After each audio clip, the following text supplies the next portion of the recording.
An accused Capitol rioter was in court this past week telling a judge that he, who, by the way, happens to be a former police chief, shouldn't be held responsible for his actions on that day because, as we all know, the accused rioter said, this whole thing was a setup by the federal government.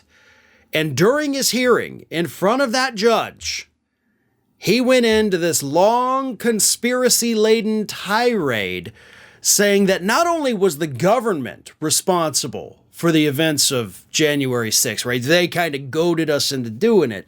But also the Proud Boys, that group, they were working with the government to get the people to do these things on January 6th.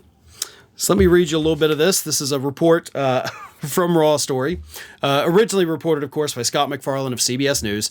The man argued in his effort to get his case dismissed that the January 6 riots were a setup by the federal government and that even Oath Keepers founder Stuart Rhodes was in on it.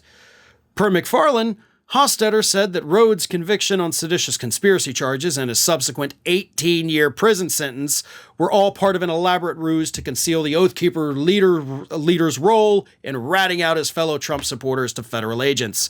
He also accused the Department of Justice of concealing the identities of informants it had placed within far-right movements to incite them to storm the Capitol.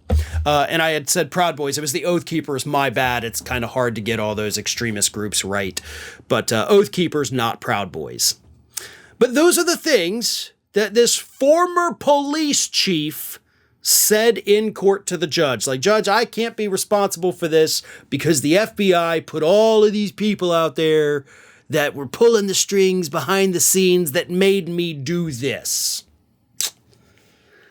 The judge, as I said, slapped it down, and the judge didn't even have to be very wordy to slap any of this down because the judge, in denying the request for dismissal, simply said, you don't have any facts to support your allegations. Now, that's very diplomatic, right? That is probably the mature, professional, legal way to tell this person, hey, bud, you're a complete nutter, and we're going to make sure we prosecute you to the fullest extent of the law. And if you're going to walk into my courtroom and spew nothing but conspiracy theories, then you may as well go ahead and get comfy in your little orange jumpsuit because you're going to be wearing it for the next 5 to 10 years. That's what I would have said. But of course, I'm not a judge, and I gotta be honest, that's probably one of the reasons why. I wouldn't tolerate stupidity very well. I don't tolerate BS and stupidity now. I wouldn't do it as a judge where they see even more of it than I could even imagine. But this is what they are.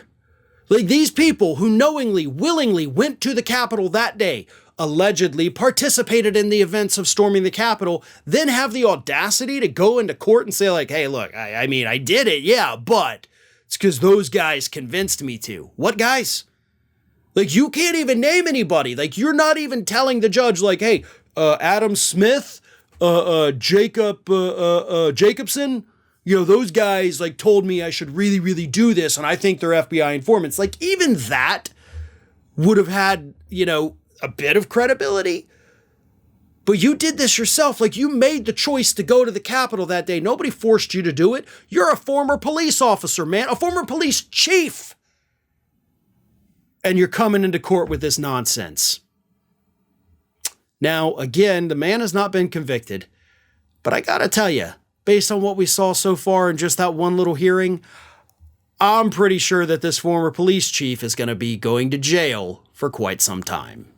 Hey everyone, this is Aspen. And did you know that for the low cost of $0 per day, you can subscribe to the Fair and Balanced YouTube channel? We also encourage you to like, comment, and share. But again, click that subscribe button and help Aspen not be so grumpy.